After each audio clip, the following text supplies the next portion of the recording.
primary database for the literature of psychology and related fields is PsycINFO, produced by the American Psychological Association. Go to the green Research Databases button on the Dana Medical Library homepage and scroll down toward the bottom to the Psychology and Psychiatry Resources section and click on the link for PsycINFO. At UVM, PsycINFO is available through the ProQuest search platform. You can access the other databases that we subscribe to through ProQuest by clicking on the Change Databases link at the top of the page. Suppose you want to run a search on bullying of LGBT youth. The first thing you want to do when using a new database is determine whether it utilizes a thesaurus, and if so, you would begin by running a subject term search. Fortunately, PsycINFO does use a thesaurus, and there is a link for it on the top toolbar. Click on the link and enter the word bullying, and click Find.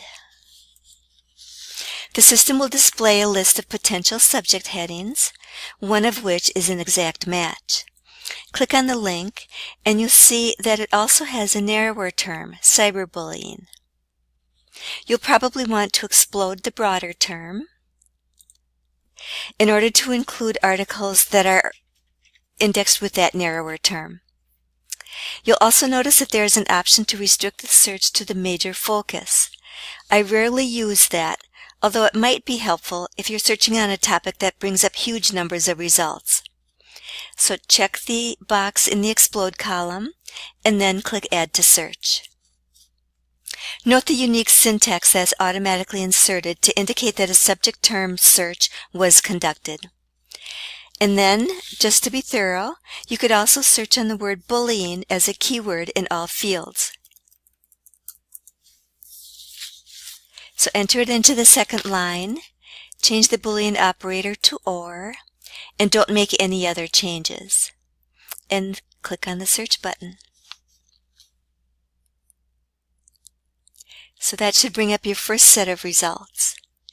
Now we'll search on the second topic of LGBT youth. Click on Advanced Search in the upper left, and then there's a link in the lower right to clear the form.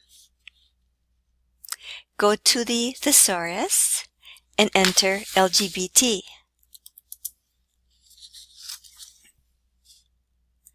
So from past experience, you know that youth is actually an age group.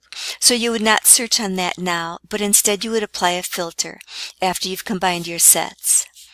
So we entered LGBT and clicked on Find, and it appears that there is no direct match in the thesaurus. So how about trying an alternate term, such as homosexuality? So we'll enter that term and click Find, and that does bring up a direct match. And when you click on the link, you discover that it too has narrower terms, both of which you probably want. So click on the original term and click on the box for the Explode column. Do not click Major, and then click Add to Search.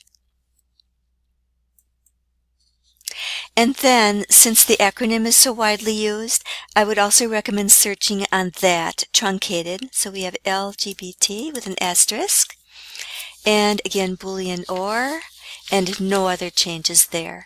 And then click on Search. And again, that should bring up a fairly large set of results. And then now you would have to combine the sets to find articles that cover both topics. To do that, click on Recent Searches in the upper right. And you'll see that you have created two sets, one for bullying and one for homosexuality. And so in the search box, you would enter the words 1, space, and space 2. And so you'd be combining sets 1 and 2 using the Boolean operator and click Search. And so you would now be down to 375 results. Then, if you were to apply the age group filter, that would probably reduce it further. The limits are available in the left navigation bar, and click on age group, and you'll see that there is an option for adolescents 13 to 18 years. And so when you click on that, that should drop your numbers down to about 140 results. Note that in PsycINFO, the default sorting is by relevance. This might be helpful for topics that are not time sensitive, but as a general rule, I prefer to change it to sort by date most recent, so that I can see the newest articles first. So then you'd be ready to browse the results. You could just browse the titles, and for any that interest you, you could click on the preview link on the right column, and then you'd be able to see the abstract and the subject headings. You could get more information just by clicking on the title of the article. And then, of course, you could get the full text by clicking on the Find It at UVM button. And if you're very lucky, most of the time that will bring up a web page from the publisher, and then there should be a link to download the PDF.